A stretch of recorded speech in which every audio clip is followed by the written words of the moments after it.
point, we are ready to break for lunch. Let's meet back here exactly at 2. We want to kick off the next session on time and see hopefully we can make up on some of the lost time in our lunch out there. Yeah. Hope you had a good lunch and even better conversation. I could see a lot of animated stuff happening, so I think it's good. No, I think they are trickling back. They're trickling back. I think as soon as the panel starts speaking, they'll be in. Right. Okay, so our next panel is called Profile of Smart Cities. It's more than technology. And we have some really awesome panelists here. And I'll talk a little bit about them, and please take your place on the podium here. Somnath Sen.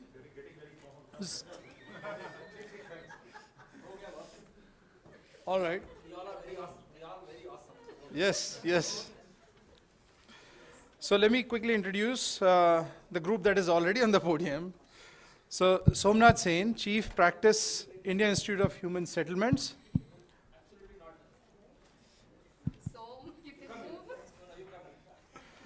So the gentleman who's moving the cards right now, that's Mr. Somnath Sen. He has managed and led a number of institutional development and strategic advice tasks for governments in South Asia, Africa, and China, as well as for private sector, bilateral, and multilateral institutions and INGOs. He has more than 23 years of international consulting experience in strategic management, institutional reform and governance, decentralization, and urban management. Our next panelist, Dr. Nicola Dempsey, Assistant Professor in Landscape Planning in the Department of Landscape, University of Sheffield. Her research is centered on sustainable landscape planning and management and the effect they have on everyday life in different contexts and scales, ranging from British city centers and urban neighborhoods to rapidly urbanizing landscapes in India. Next, we have R.K. Mishra, Founder Director, Center for Smart Cities. Smart Cities is a knowledge bank and repository of best practices in the areas of planning, designing, and managing smart cities. Center for Smart Cities has several leading global institutions and organizations as its knowledge and technology partners. Then we have Shubham Gupta, Senior Manager, Deloitte Touche Tohmatsu. One of Shubham's key areas of work has included development of frameworks for planning smart cities, including identification of opportunities for improving service delivery through innovative technology introduction and changes to delivery processes, institutional strengthening, and facilitating robust monitoring and evaluation mechanisms. And we have Dr. Ian Mell, Lecturer in Planning and Civic Design in the Department of Geography and Planning, the University of Liverpool.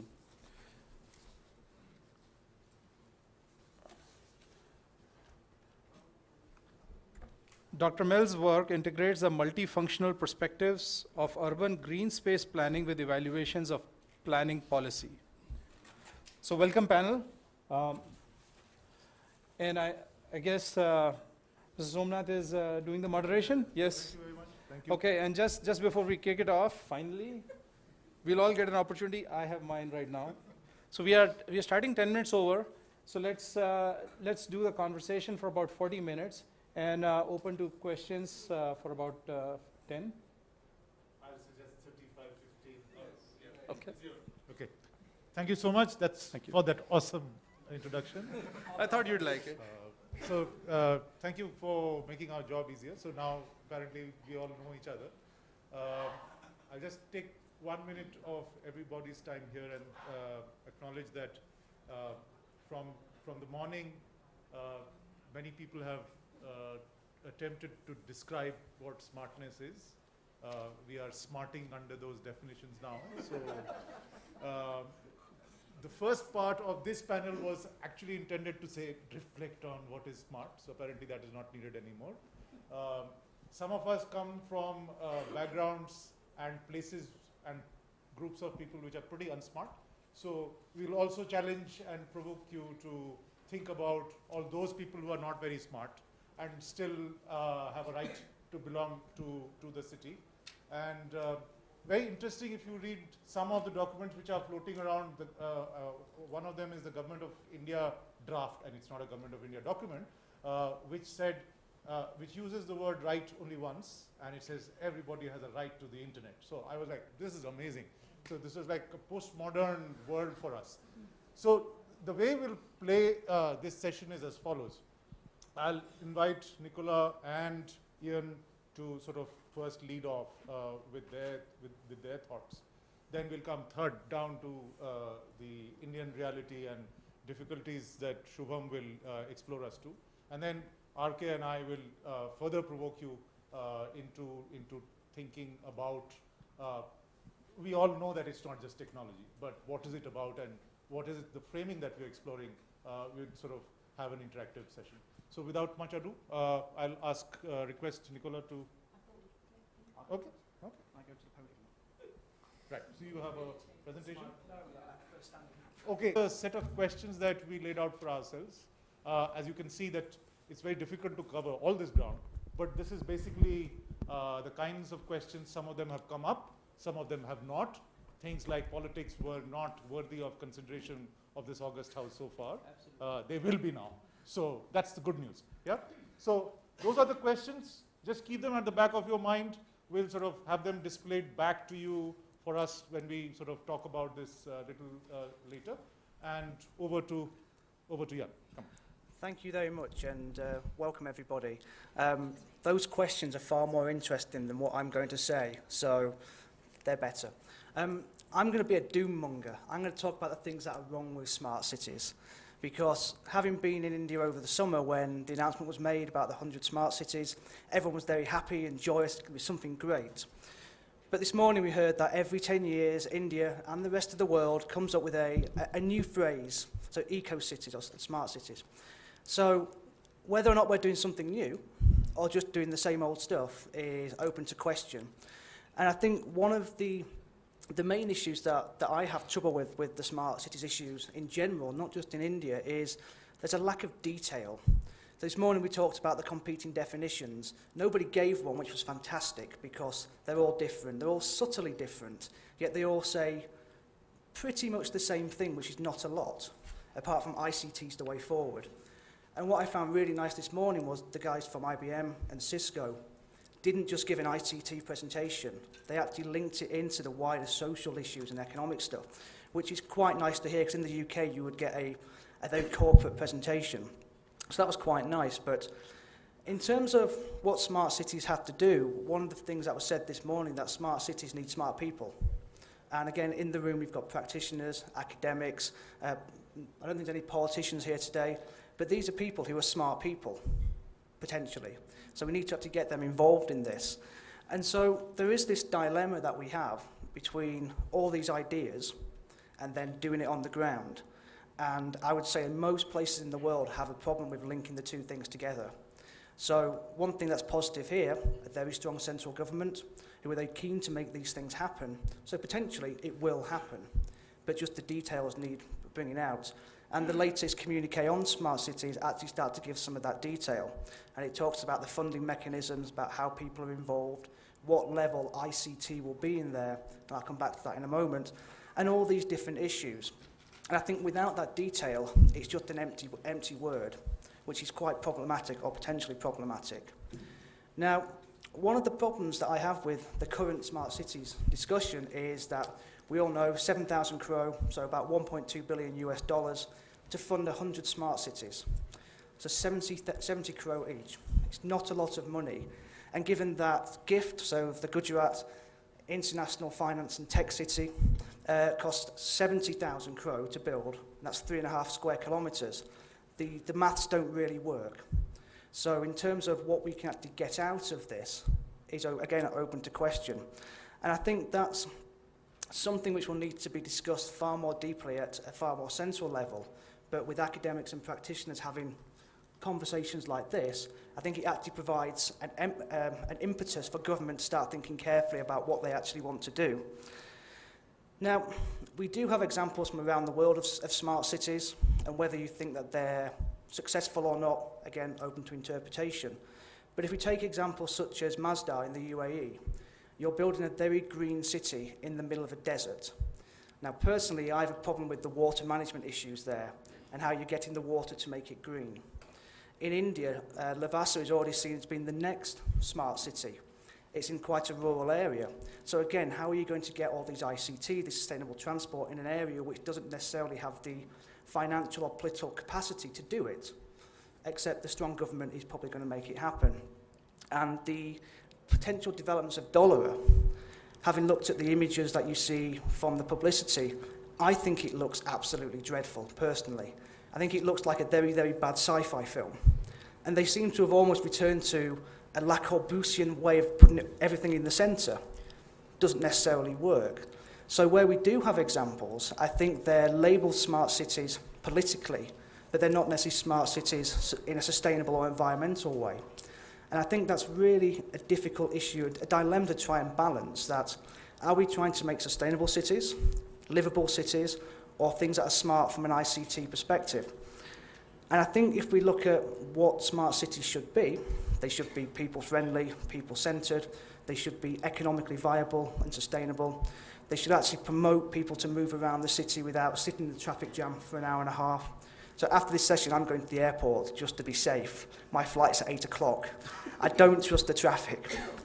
So is there a better way of modelling the traffic here? And we heard this morning that potentially there is. Now, all of this is very interesting, a very interesting discussion, but one thing that everyone comes back to is this ICT-led stuff. Now, in September, I spoke at a conference in Gujarat, at Gujarat Technical College in Ahmedabad, and I was talking about how we can't depend on the existing power sources to justify smart cities. I just said this, the power went out. I carried on talking without a microphone, so a cappella, again. And it kept going out during this presentation, and it sort of reiterated the point that we can't rely on ICT sometimes. And it was very bizarre not having a PowerPoint to work with. So I think there are issues which are far bigger than just ICT or economics or people or place. All these things need to be brought together. But all this doom-mongering, all this, I'm not sure it's going to work, there is a strong political will here to do it. There is a potential to bring models in from elsewhere. And as long as those models aren't brought in wholesale and just try to be transferred, it might work. What happens in Freiburg in Germany, what happens in the UK or the United States is not the same as what happens in India. And I think one of the big problems might be that the government might try and just parachute in an existing framework. And if that happens, I think they will fail. Because you have to understand the climate of India, the people of India, the government of India, the economy of India, all of which are very fluid. And they're potentially far more dynamic than a European-style government. So if we can add that bit of complexity in, then maybe we actually get something which is quite interesting. And I think one of the other benefits is that India is an incredibly aspirational country. It's a country of innovators. We're in Bangalore, where all the innovators are. So if it can happen, it will happen here. And at the universities in Ahmedabad, so CEPT, IIM, they're doing smart cities programs. They've got the kids who are 18 and 19 thinking about these issues. And they're thinking about smart tech applications. They're thinking about the bus systems. So these are the people who will be leading us in the next 15 years. And quite frankly, they're scarily clever and scarily adaptive at what they're doing. But that's a great thing. That's a great thing for smart cities, that they actually will be giving us the solutions. So, whilst I'm sceptical, I think there are enough people in this room and in India to actually make these things work. And with the continued strong government from the centre, there's nothing really stopping India, apart from maybe a bit more money going towards it. 7,000 crore, it's not enough. 70,000 crore, still not enough. If you want it to happen, it's got to be done in the long term with a lot of cash. So, thank you very much. Thank you.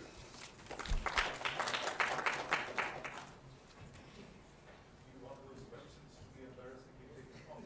Would that be all right, as I wasn't then embarrassingly I think people are very distracted. Disturbing this jump between the question and the answer. Okay. Well, I can put them. Can you just back up again. Oh yeah, did you forget to do that? Oh yeah, so while the presentation's going up, Ian has written a paper on this, which is in, well, you should probably do it, in Shelter. This way? 7 minutes. Perfect. Will be done. The target. Second, inflation targeting. 7. I'm doing it. Okay, great.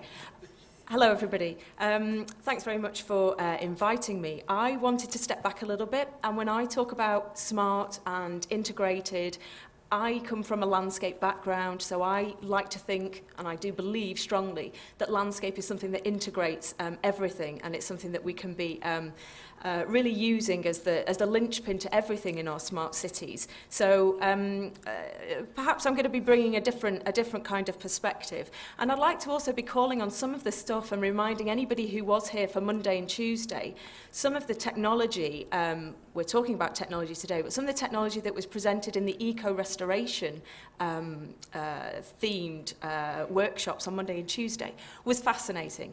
I didn't get an opportunity to present a couple of these things, so, which is why I'm going to plug them, but I also would, you know, if you can get hold of some of the presentations from Monday and Tuesday, and some of the stuff that's happening in Delhi, in Malaysia, in the United States in particular, some fascinating things that are happening. So I showed a couple of slides when I was talking on Monday about how landscapes are changing. This is Paris, post-industrial site, was a car plant, very, very industrial, very polluted, very contaminated. The cars moved elsewhere, to the Far East, wherever, globalization rules, etc. And now we have a very different type of landscape because an integrated approach to understanding how our natural, our cultural, our social, our physical aspects of landscape can come together to make very exciting landscapes, which sometimes look like this, and then when it rains, you know, not to kind of try and engineer it, put it underground, channelize it, but looks like this as well. So that kind of acknowledges the importance of the elements and the fact that our climates are changing. Now, so therefore, for me, when I talk about smart cities, I'm thinking about smart landscapes, calling on an example in Sheffield, where we had a very powerful steel industry and coal industry. Unemployment came about where decisions were made to close the coal mines, and we had a lot of antisocial problems and landscapes that looked like this. A lot of demolition of houses, you know, so everyday life for people was changing and was, you know, really quite unpleasant. A lot of antisocial behaviour, a lot of houses being demolished because of they were turning into drug dens. There was, you know, incredible amount of, you know, very antisocial and dangerous behaviour happening. Now, the houses weren't going to be built anytime soon. We were talking about deprived areas. So at the time, an approach was taken, well, how can we incorporate landscape? Now, it may seem a little bit insensitive to think about, well, let's plant some flowers. That'll make everything okay. But actually understanding that this is a landscape that at the time we thought was temporary, but actually has become a long-term landscape for many residents. And these approaches that have been taken to, here it's native or non-native species of flowers, but thinking about how those landscapes can change over time, and again, adapting to the economic and the social circumstances of a given place. And you know, Sheffield, this housing estate, was one of the most deprived in Europe, not just in the UK.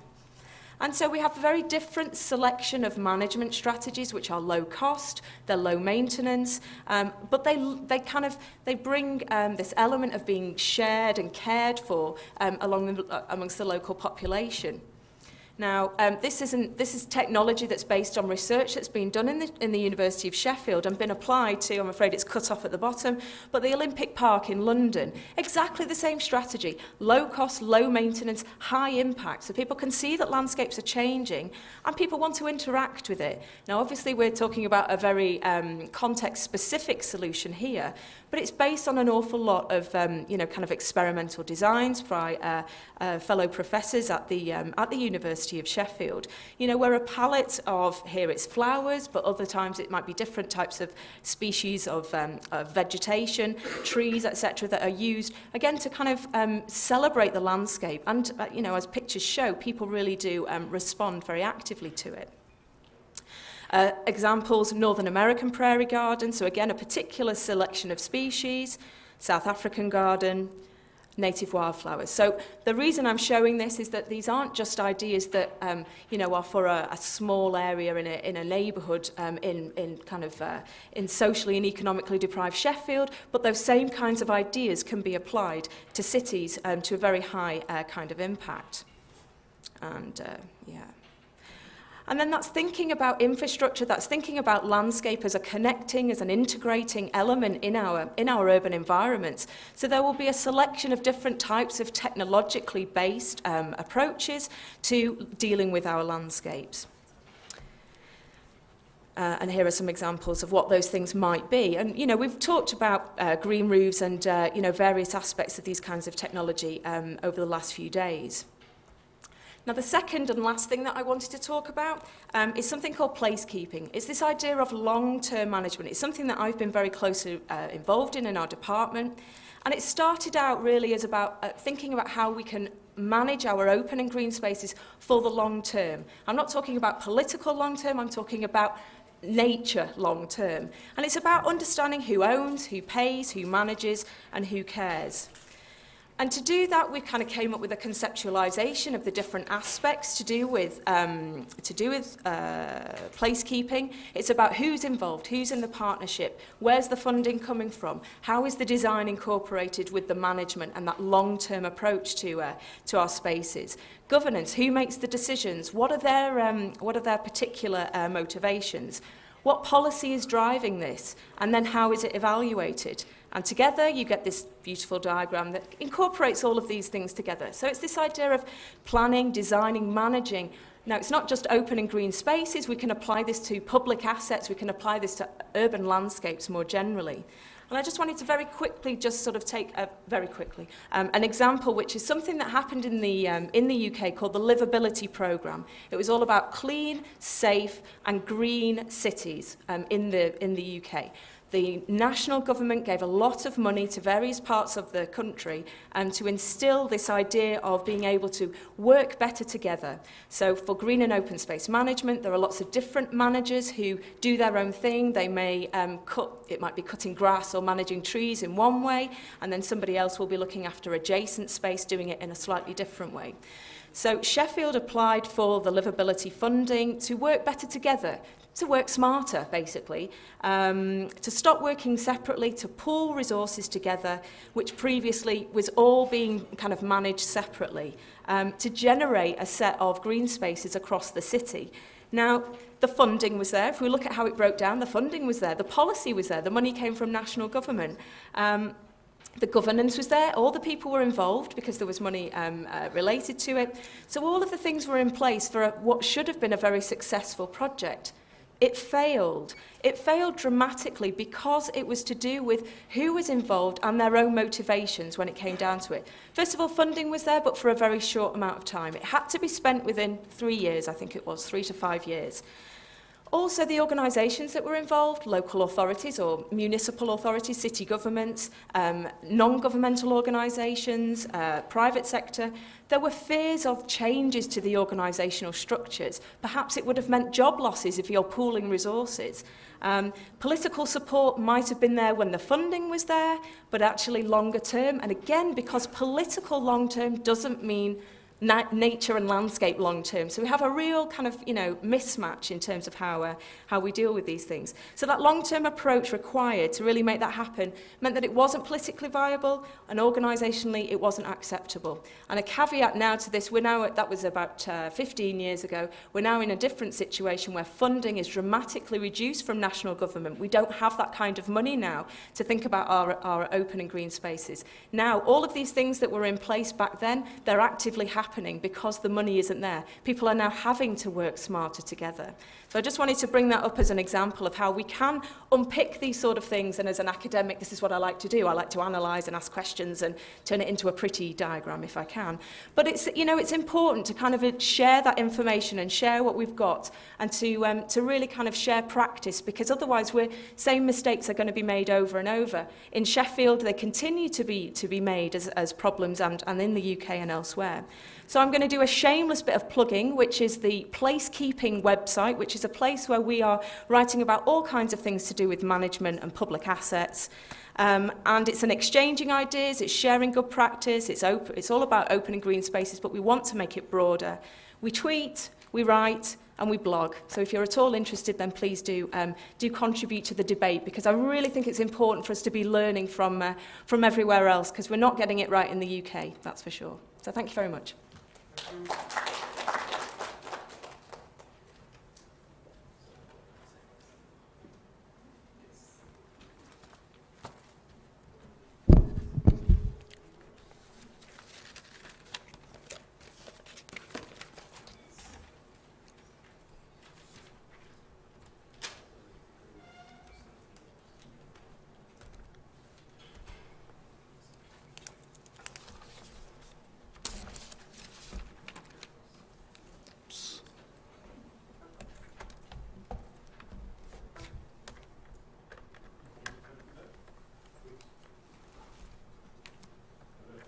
Yeah.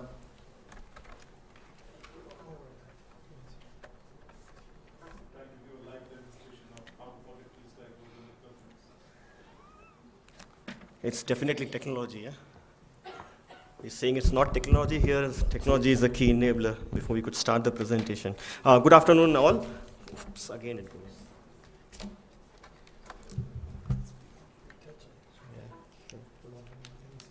Yeah. Is it there? Do you need this here? Yeah, I think I'll manage with this. I'll not change this. Maybe I can move this a little better. Yeah.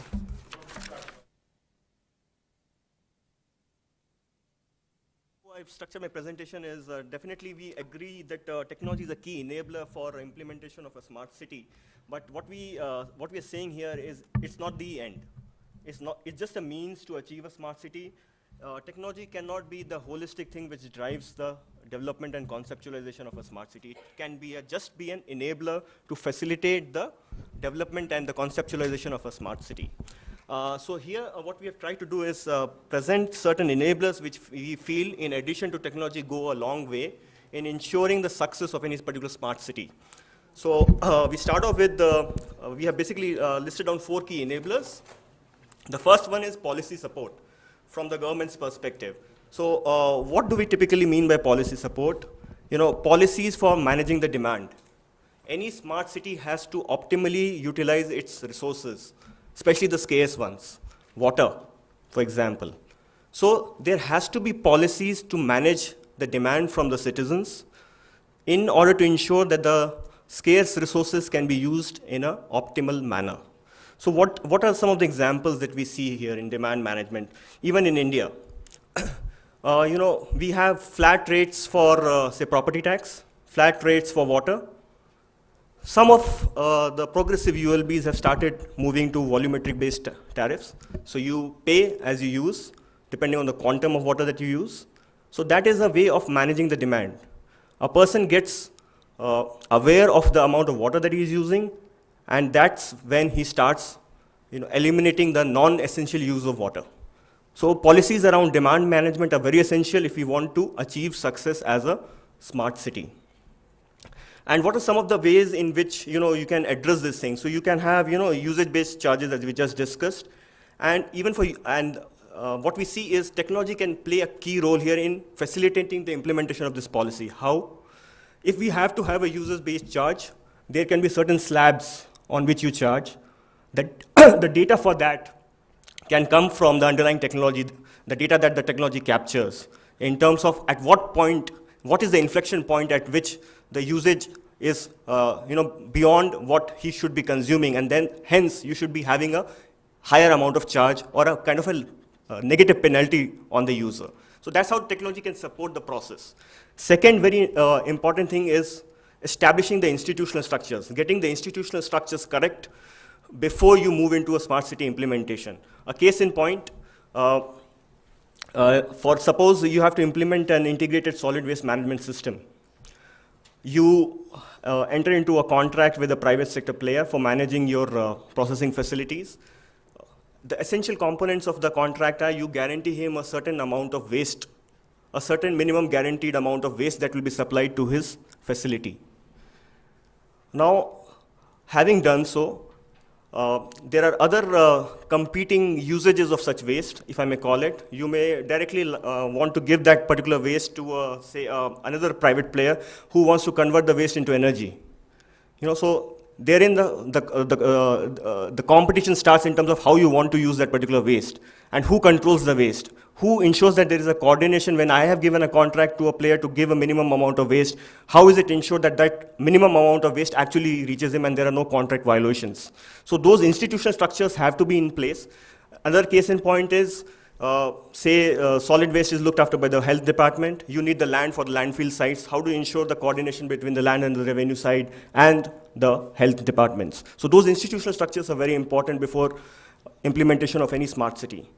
The next key aspect is about the outcome-based public-private partnerships. It's a given that the kind of investments, the quantum of investments that are required for development of a smart city, it cannot be done on the basis of the government funding. You need to involve private sector players, and you need to have very clear outcome-based contracts with them. And herein is the role of technology which can support in such contracts is having objective and verifiable performance indicators. So if the private player is agreeing to certain service level agreements, the technology should support the underlying systems to capture the data to assess whether the service level agreements and the service level standards being promised by the private sector player are being met or not. And here also what we see is certain innovative practices that have been adopted in certain places, even in India. Like one of the ULBs, what they have done is for primary collections, they have outsourced, in certain wards, they have outsourced it to a private player. And the payment mechanism for the same is actually based on customer feedback. Currently, it's in physical format. So based on the scores given on a scale of 1 to 10 by the respective citizens, they make the payment to the respective private player. A step forward would be to use mobile-based applications to get the feedback from the citizens, and that forms the basis of scoring. So that is more genuine, and there's less chances of fudging the data from the private sector players. So those are some of the innovative things that can be built into this outcome-based partnership contracts. Next is, again, the institutional structures. So as we mentioned, you may appoint a private sector player with the contracts stipulating certain service level standards and norms to be maintained, but do you have the structures in place to actually monitor? Is it an independent agency? Is the agency which is monitoring the performance separate from the one which is involved in the revision of the rates? So those institutional structures, unless until those are in place, it typically would lead to a failure of any smart initiative that you may take. The second key aspect is typically the institutional structures have to support the capacity development of the government officials. So suppose the health department is looking at a solid waste project, they may not be familiar with the entire life cycle of a PPP. Project structuring, what are the different models that can be used, what are the service levels that need to go. So a central body or a facilitating mechanism has to be in place which can train those people so that those government officials can run with the show on a continuous basis. The other key aspect is, of course, the awareness generation and engagement with the citizens, which is an absolute must and a key. If that is not in place, if the citizens are not made aware in terms of why certain initiatives are being taken, what is it that is required from their end, the sacrifices that they have to make, and the benefits that they're going to get in the future. If that is not communicated well, any such initiative will not be successful. We have certain case studies. Sona, do we have time, or I think we'll just... Okay, so just to sum up, we just take an example from San Francisco for the waste management. They had an objective of achieving zero waste by 2020, and we have just listed down along those 4 key enablers, what were the respective steps taken by them. So, Hyderabad, sure. Yeah, this is the certain policy enablers. If I look at it quickly, Hyderabad, enabling environment for PPPs through the Infrastructure Development Enabling Act. So that was the first step which actually enabled the a PPP in the solid waste management sector space. The second was, of course, the MSW rules as per the Environment Protection Act, which came into enforcement. And as a result of that, you had to adhere to certain norms. The ULBs had to take care of the disposal and the treatment of solid waste. And of course, the SLB framework of MOUD. In terms of the institutional structures, we had the health department of the GHMC running with the show. And they, in order to ensure adequate monitoring of the private sector player appointed, they had a separate independent monitoring agency, EPTRI, which was responsible for providing feedback on the performance of the private sector player and adherence to the service level norms. And of course, project development support in terms of the bidding, the project conceptualization, the contracts and all was done by INCAP, which is the Infrastructure Corporation of Andhra Pradesh. And of course, Ramki was appointed for a period of 25 years, and with the agreement of utilizing the staff of GHMC for the primary collections and subsequently their own staff. And there was an assured tipping fee. The bidding was on the minimum tipping fee, and there was a provision for annual price escalation as well. And the tipping fee was, divided in the ratio of 40, 20, 40. 40 was for the collections till the transfer stations, 20 was from the transfer stations to the processing plant, and 40 from the processing, the ultimate processing. The reason for that was there was a huge delay in procuring the land for the landfill sites, and as a result, that balance 40% was kept so that the GHMC did not have to make that particular payment. And of course, the citizen participation, a very innovative thing done there was this mobile-based OSRT, again, a form of grievance addressal where a citizen could capture any non-provision of service. If he found that the waste has not been taken up from his neighborhood, he could click a picture, post it on this particular website, and which could act as a feedback to the respective officers to take requisite action.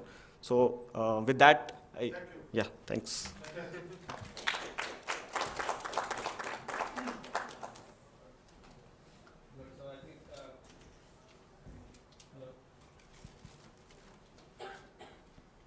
All right.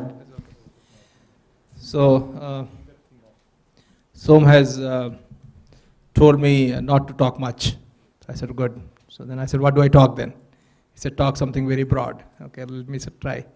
I think we get a fantastic discussion. By the way, don't worry about 7,000 crores, because 7,000 crore was just a token amount telling that we are serious.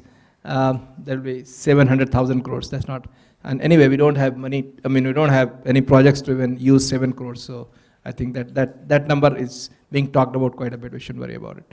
I had the privilege of working with the government of India in defining the smart cities. In fact, I also have the distinction of putting the word smart cities in the manifesto of the BJP, which is running the government.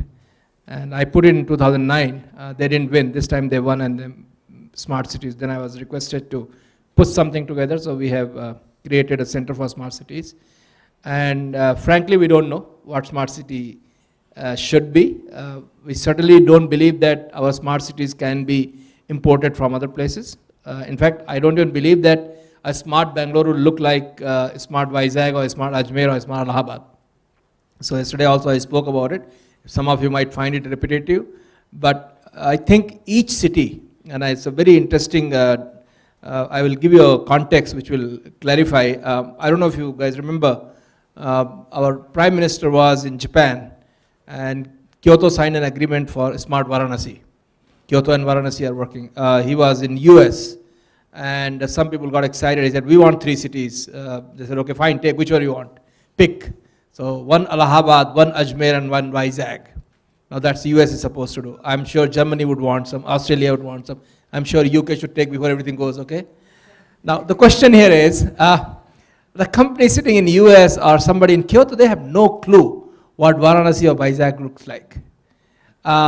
Somebody reached out to me, he said, RK, we've got these cities, tell me what to do. I said, if I knew, I will, but I don't know. So the question here is, we don't know. Every city has very unique challenges. And what is smart?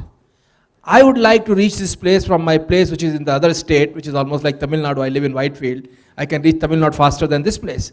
For me, smart Bangalore will look like, and what we have managed to put into the system, that any place in Bangalore, which is more than 5 million population, we should be able to reach in 45 minutes. Any city which is less than 5 million should be able to reach anywhere to anywhere in 30 minutes. That's a measurable parameter, and state government and city government should tell what are the 10 things you are going to do to make this 45 minutes or 30 minutes happen, and these are the projects, and it will take maybe 20 years, or maybe take 5 years, I don't know. Now, tomorrow if you go to, this is maybe priority for Bangalore, and we have some of our friends sitting from municipal corporation, I see, head of engineering and all that. They need to think. Citizens need to tell. The Bangalore's priority problems could be transportation, traffic congestion, and solid waste management. And I'm sure I'm very excited about landscape as well. So we'll work about it. How about Varanasi? What's their problems? People say Varanasi is a place you should go at least once before you die. And you must go when you die. So now, I don't know what happens when I'm dead, but while I go, while I'm still alive, I would like to see a few things. I would like to see less filth. I would like to be able to walk to the ghats. And when I reach the ghats, I should be able to bathe. Those are the priorities of Varanasi. But very important priority of Varanasi, nobody thinks. There are 500,000 weavers who make world famous Varanasi saris. And they are the people who really will make or break Varanasi whatever you do. So unless you do something for them, Varanasi is not going to be in good shape. And any city which you want to make smart, unless economy improves by making it smart, it will not be sustainable. You can make beautiful footpath, there won't be money to clean it. You can make fantastic Volvo buses. If the economic activity is not, why Volvos are popular only in Bangalore? Why not in Lucknow? Because people cannot afford to pay 90 rupees Volvo ticket in Lucknow, as simple as that. So if you start putting Volvos in Lucknow as a smart city solution, you're doomed. Because people will not enter the bus, they will go on the roof of the bus. So this is something which is very important. I wanted to just give, so all of us sitting here, I think I'm very happy that a lot of people are getting smart by sitting in these conferences, but I think we need to go to the ground.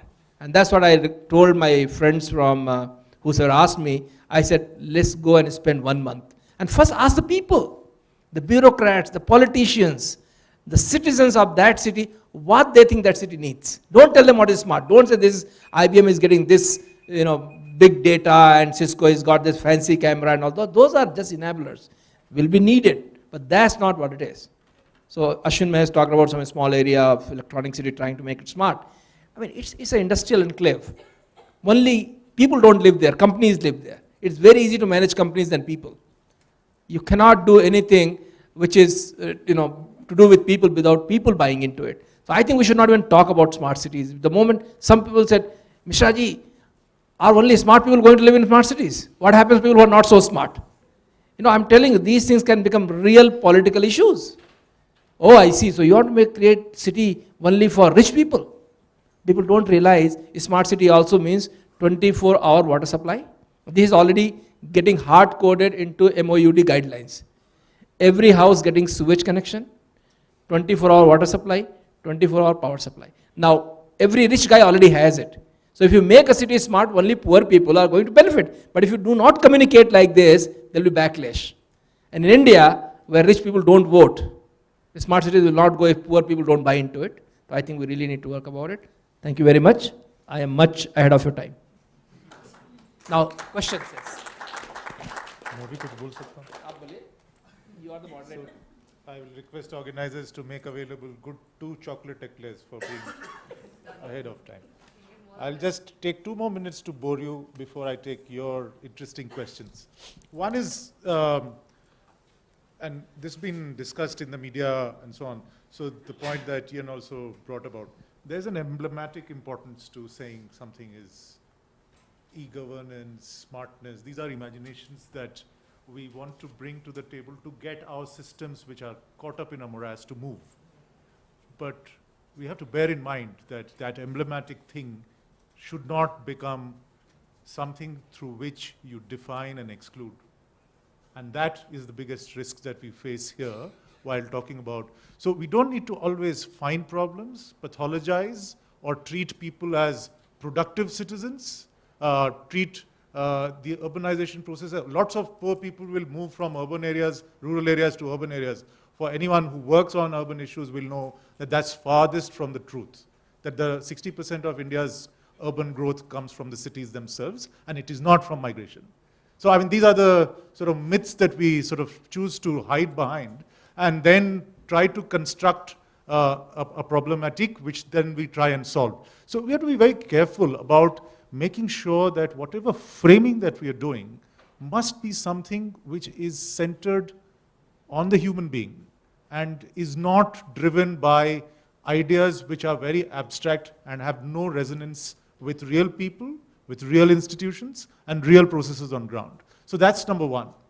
Number two, and that's where I'll try and bring ourselves to the scaffolding of the urban policy and implementation that we have today and should have in the next decade or so, which is that we are not talking about smart cities in isolation from the whole urban transformation question.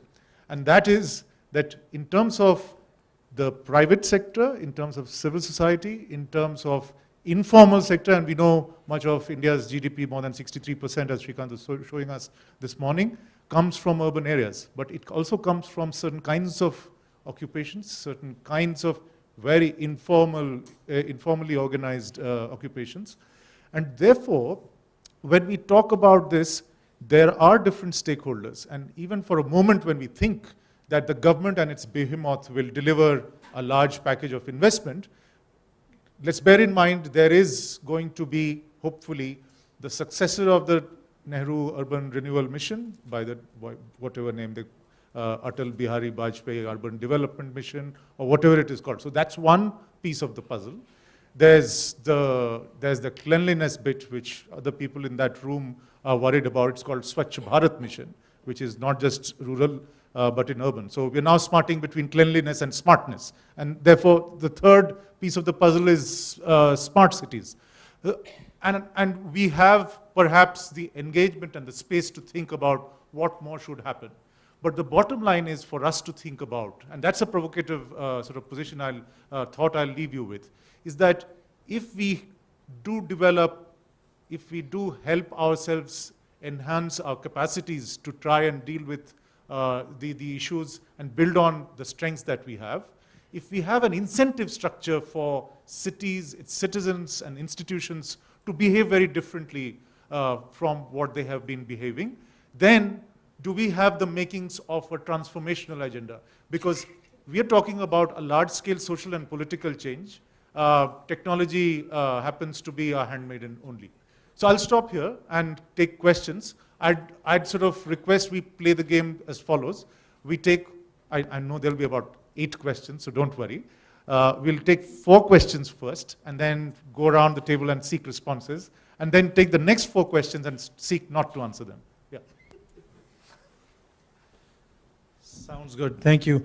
Can I also request that we phrase our conversation in terms of a question, not really a long, rambling sort of monologue? That would really help move the conversation. I didn't mean to say nobody's allowed to ask a question. Yes.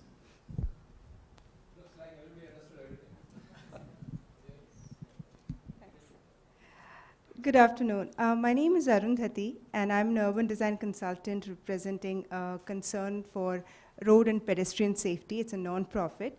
We look into road safety. This decade being announced by World Health Organization as the decade of road safety. So the organizers said, we have a program called Smart Streets, Smart Road program, through which we at the ward level, and we find out problem areas. Question. Yes, I'm coming to the question. We find out problem areas and we try and resolve them through citizen participation and urban design.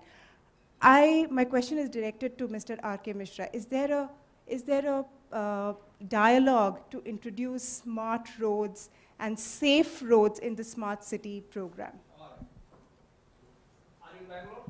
Yeah, we started from Bangalore. Share your card, I have work for you. Let's talk about Bangalore, which is, and I think Bangalore will lead most of the things which we do. Garbage we learn from Hyderabad, but that's not we lead. Bangalore, as we speak, you heard of something called industrial roads? Yeah. Yes. Now those roads have been criticized that we are giving too much importance to pedestrians because we have reduced the road width and widened the footpath. And everybody who understands, I think everybody seems to know science of traffic engineering in this country, then what the hell are you doing? how can give more space to pedestrians and less space to cars. So I think that should be exciting for you. Other initiative which we're calling signal-free corridors. In fact, from tomorrow the name is going to be called green corridors, because signal-free corridors is politically not correct. People think when signal-free means what will happen to pedestrians. There we are looking at a very smart initiative of again doing the pedestrian facilities, bus bays and things like that. Now, involving citizens. It works? All right. Involve. It doesn't work. It will. I think you can hear me. Yeah. So there are initiatives like, I don't know if you're aware, there's something called Whitefield Rising. There are Janagrahas and all that. So if citizens have some initiative, I also have a dual hat of being technical advisor to the local government here. Any initiative you have, you want to do it, please tell us.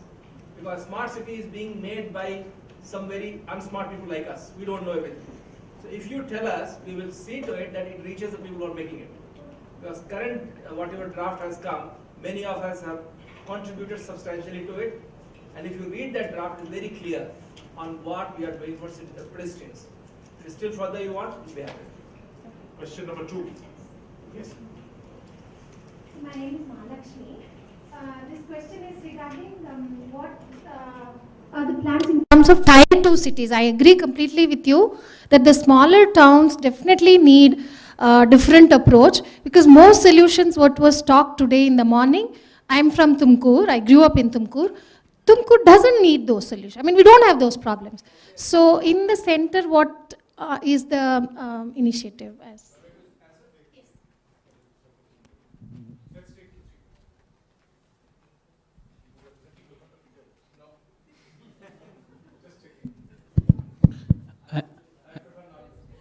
I am Madhusudan from Center for Budget and Policy Studies.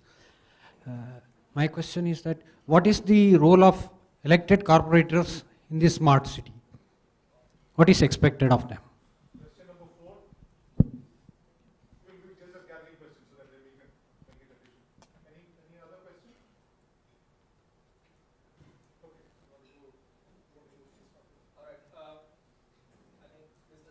Okay. That's why I don't. Welcome. Okay. All right. Good. Smart mic. Smart mic. All right. Anyway, just to make sure that I am not government of India. Okay. Having said that, I can reach government of India. So it's very important that I hear what you.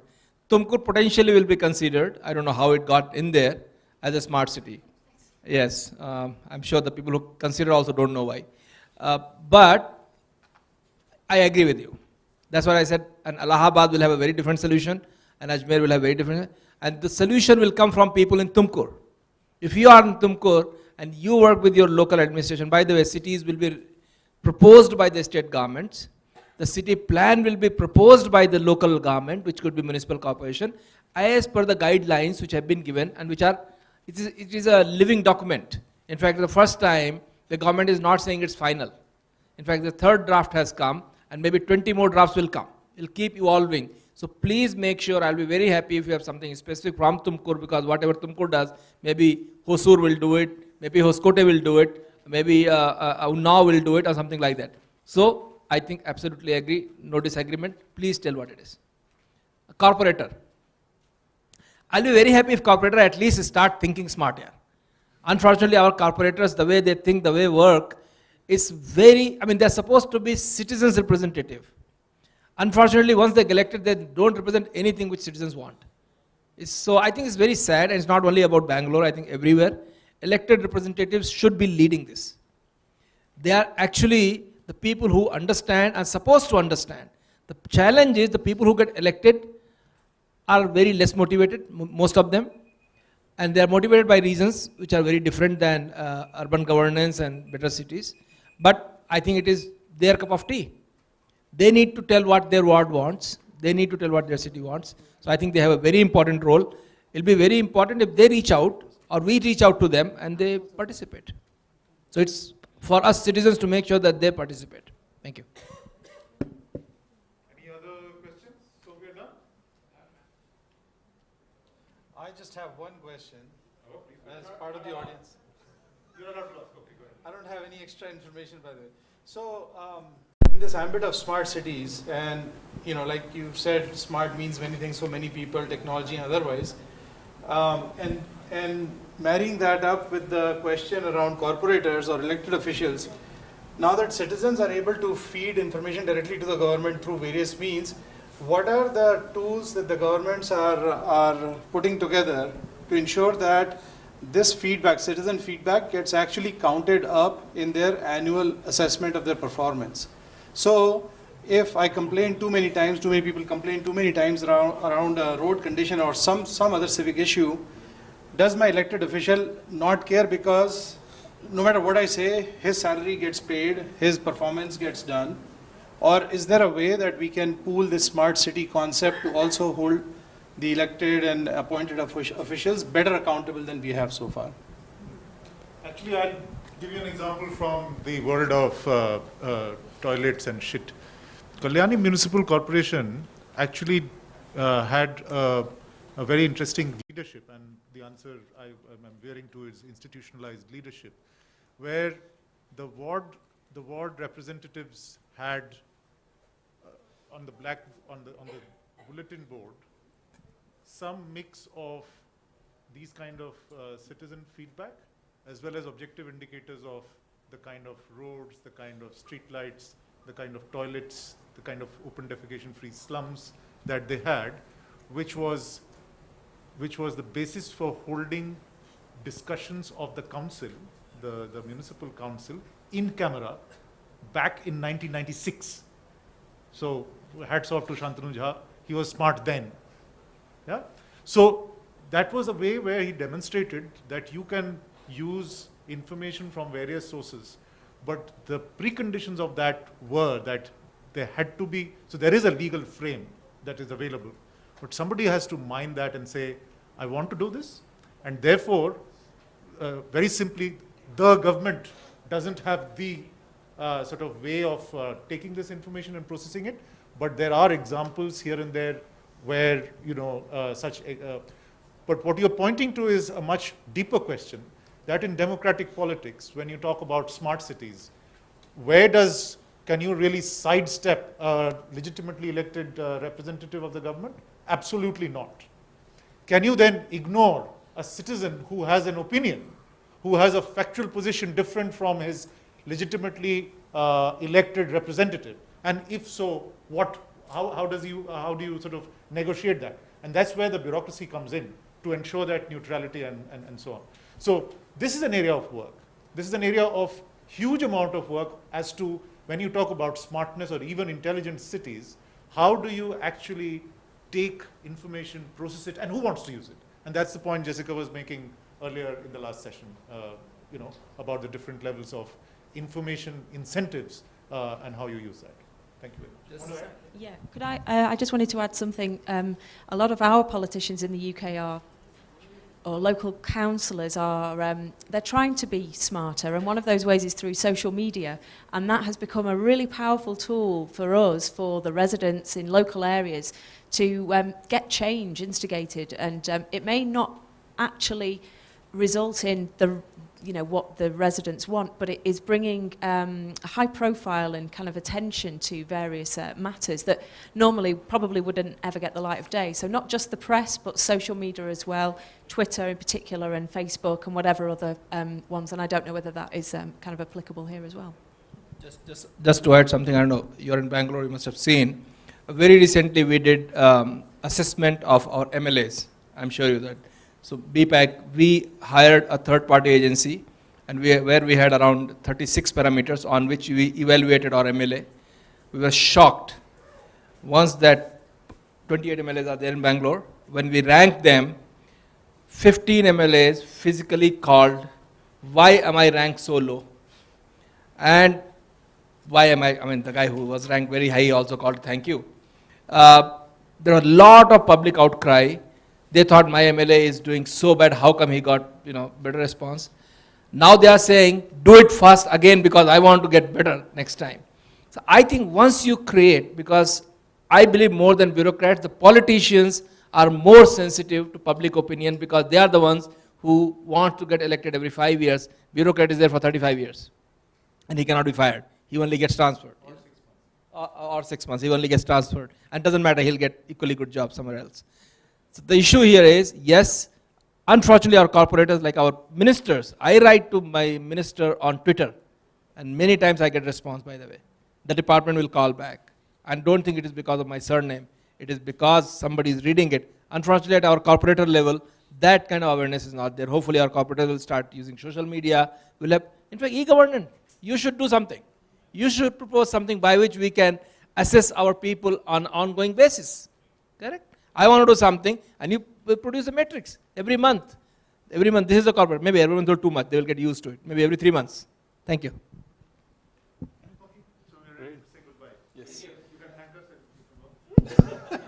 If you're in that much hurry, I'll save you that time also. But really, thank you so much for really, yes, awesome and very live conversation. I learned a few things here. I'm sure a lot of us found some new stuff too, and some things for us to follow up on. So I think you can probably be assured that some of the audience will be pinging you offline to find more information about what you said or follow up and things like that. Thank you again, and like for all, we have some mementos.